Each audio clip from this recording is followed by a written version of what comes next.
Here we have the Millennium Trilogy box set by Alfred A. Knopf.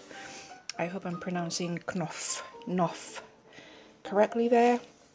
Is that logo with the dog. I think it's a greyhound, I'm not quite sure.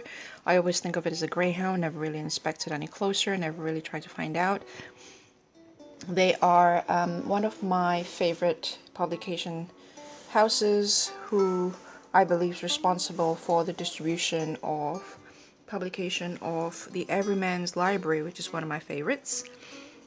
Now this has been stated as temporarily out of stock on Amazon.com. Not unavailable, and we don't know when it's going to come back. It's temporarily unavailable, so I'm not quite sure what that means exactly.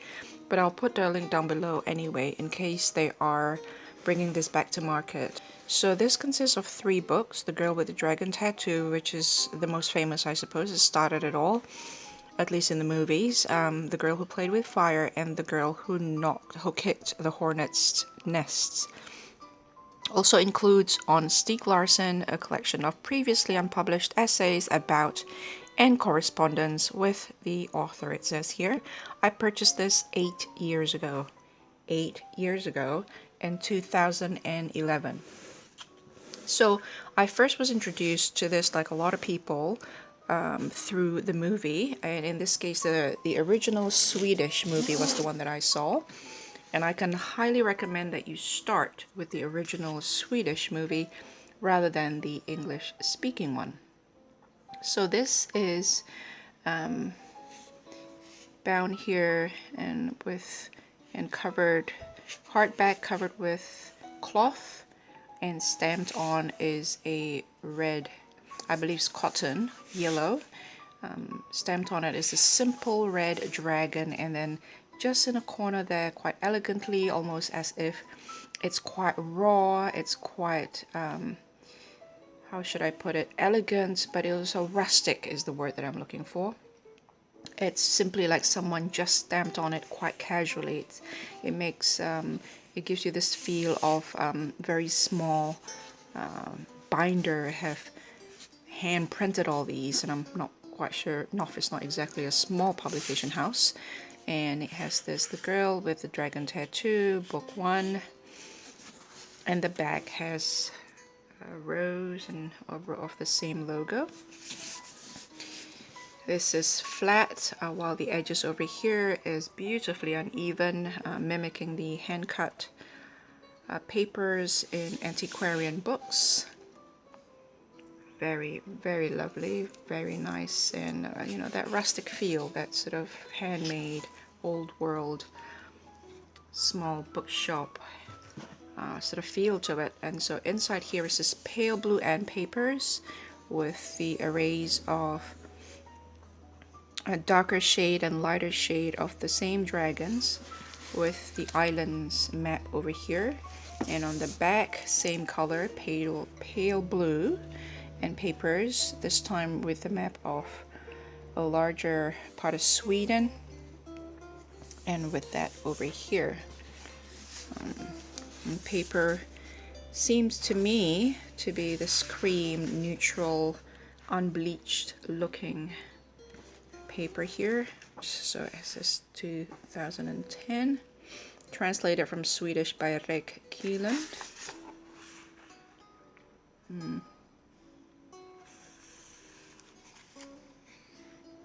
This is a registered trademark of Random House. Map of Hedeby Island, devised by Stieg Larsson and drawn by Emily Faccini. And paper map, copyright Emily Faccini.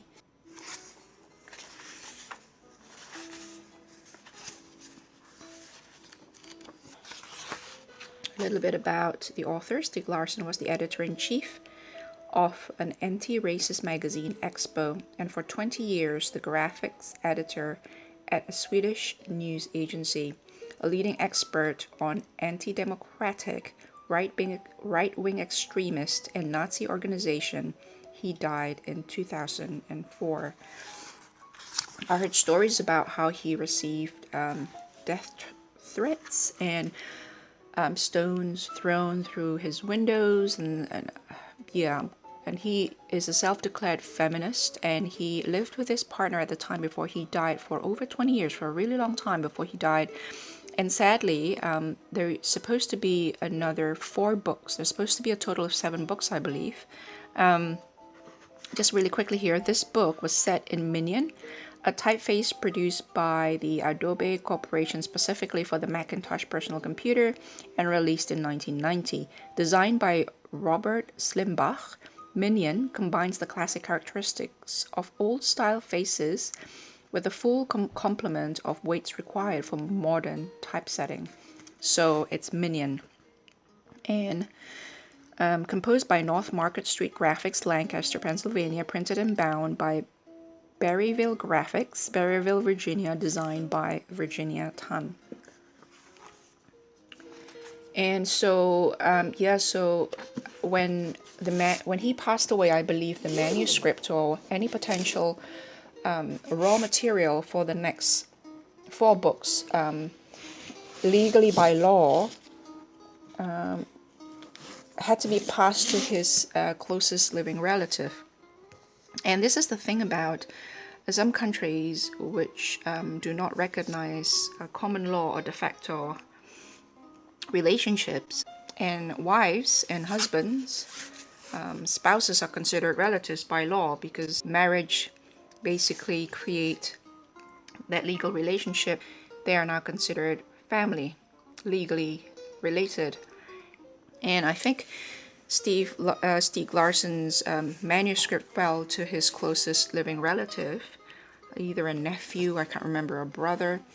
And from what I read many years ago, unfortunately, this family member isn't as well acquainted with his work or his mission or his passion.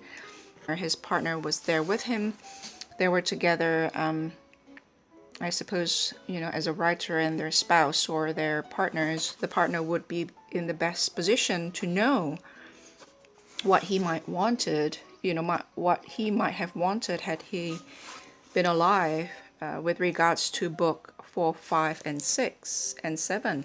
So the second book is covered in red cloth, again with this really lovely, elegantly simple stamping, with a pattern at the back and just a single one at the front. I actually wouldn't mind if there's nothing at all at the back, but I quibble. And the end papers for this one is yellow. I really quite like the contrast. Yellow with baby blue end paper, red with bright yellow end papers, with the map here of Stockholm district, and then at the back the map again of the larger Sweden.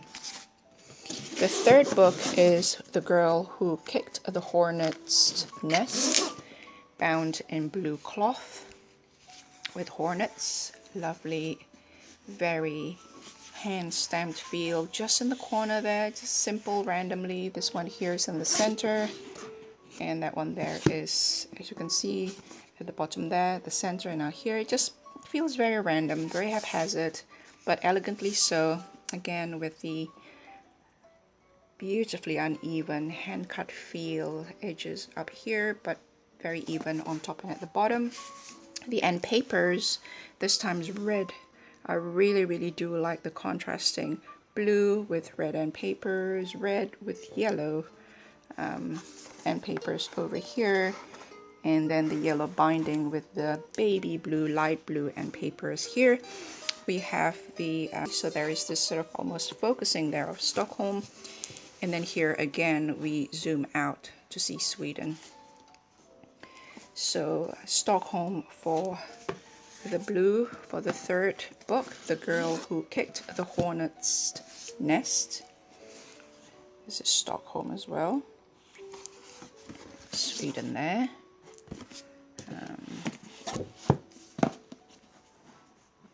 This is a different part of Stockholm. And in here, as you see, is the island, and the fourth book, which is the extra book. So again, this consists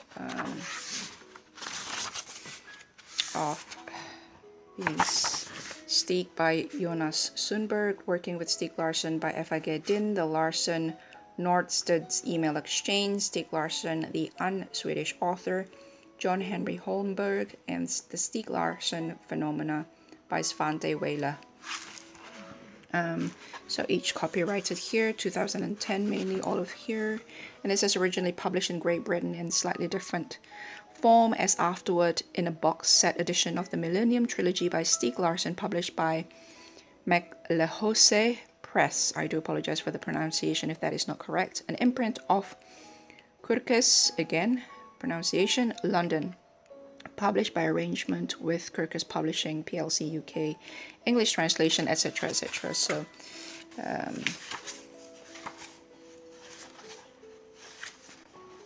this is an email from Stieg Larsson. It's just like a voice from the grave, almost like he passed away, and it's very sad. And again, if you must start with the movie, I highly recommend starting with the original Swedish movie for all of them whenever available before you see the English-speaking version, because, yeah, I think it is closer to the integrity of the book. So that is the Millennium Trilogy by Knopf. Publication and box sets with an extra book, and I'll put a link down below for Amazon link, and you can go from there. So I hope that's been helpful. I haven't seen this around on YouTube a lot. I did do a search and I haven't been able to find much information about this. It says temporarily out of stock at the moment, so it doesn't sound very definitive, which gives me hope because I really do like this edition. I think it's one of the nicer edition out there. So I'll talk to you guys later. Bye.